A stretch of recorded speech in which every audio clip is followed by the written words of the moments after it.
বিজেপিতে ভাঙন। কার্শিয়াংয়ের বিধায়ক বিষ্ণুপ্রসাদ শর্মা যোগ দিলেন তৃণমূলে, যা ভোটের আগে পদ্ম শিবিরের কাছে ধাক্কা বলেই অনেকের মত। মানতে নারাজ বিজেপি।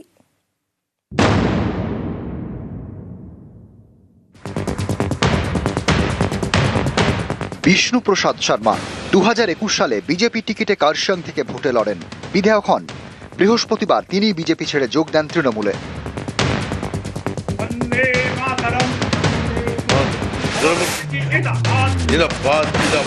আমাকে এখানে ধর্মের রাজনীতি করতে হচ্ছে, তার জন্য স্লোগান দিতে হচ্ছে।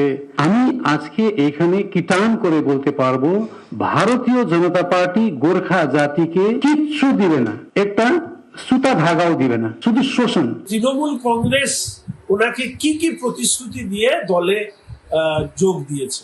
2026 লোকসভা নির্বাচনে তৃণমূল এবং বিষ্ণুবাবু একই সাথে দুজন ঢুকবে। বিষ্ণুবাবুর যাওয়াতে রাজনৈতিকভাবে ভারতীয় জনতা পার্টি পতিত দুরস্থান, বরঞ্চ পরবর্তীকালে তৃণমূল কংগ্রেস কতখানি প্রশ্নের মুখে পড়বে সেটা সময় আপনাদেরকে বুঝিয়ে দেবে। ভোটের মুখে বিজেপিতে ভাঙন।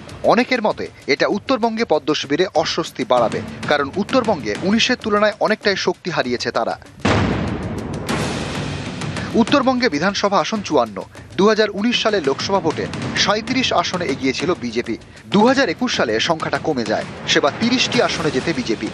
24-এ এর থেকে মাত্র 2টি আসন বাড়ায়, 32 আসনে এগিয়েছিল বিজেপি।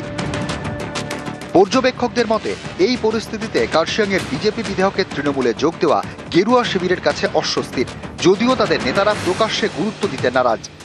ওকে ওখানে কার্শিয়াংয়ে টিকিট দেওয়া হবে, উত্তরবঙ্গে বইনি হবে না। আমি আপনাকে বলে দিলাম, 54-র মধ্যে 45-এর উপরে ভারতীয় জনতা পার্টি পাবে, তারপরেও 5-7টা যা পাবে ও অন্যরা পাবে, তৃণমূল ওখানে 0 পাবে। 54-তে 0 হবে, মালদা থেকে আলিপুরদুয়ার, কোচবিহার 0 হবে। আমি আপনাকে আজকে বলে বিষ্ণুপ্রসাদ শর্মা দীর্ঘদিন ধরেই তিনি বিজেপিতে বিদ্রোহী, একাধিকবার দলের বিরুদ্ধে ক্ষোভ উগরে দিয়েছেন। আমাদের লোককে যে প্রতিশ্রুতি দিয়েছিলাম, সেই প্রতিশ্রুতি আমরা কি করলাম, কোথায় পৌঁছাইলাম, এটা ধরলাম কি না? আপনারা আমাদেরকে প্রতিশ্রুতি দিচ্ছেন, আমরা আমাদের জনতাকে প্রতিশ্রুতি দিচ্ছি, ওইটা পূরণ কবে হবে? এই কোয়েশ্চেনটা আমি কেন্দ্র সরকারের কাছে রাখছি। বিজেপির বিধায়ক হিসেবে বিজেপির বিরুদ্ধে সরব।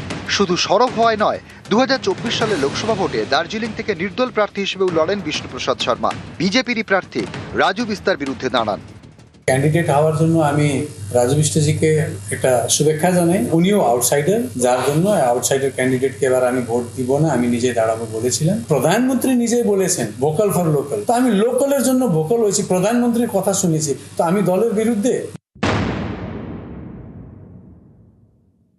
एक्चुअली वो बीजेपी से तो जीते हैं, मगर थे अंदर से टीएमसी। उनके होने से, रहने से, नहीं रहने से पार्टी को कोई फर्क नहीं पड़ेगा, क्योंकि पार्टी में कुछ उनका योगदान भी नहीं है। বিজেপিতে থাকাকালীন বারবার পৃথক গোর্খাল্যান্ডের দাবিতে সুর চড়িয়েছেন বিষ্ণুপ্রসাদ। সেই কার্শিয়াংয়ের বিধায়ক এখন তৃণমূলে। এবার তিনি কি করবেন?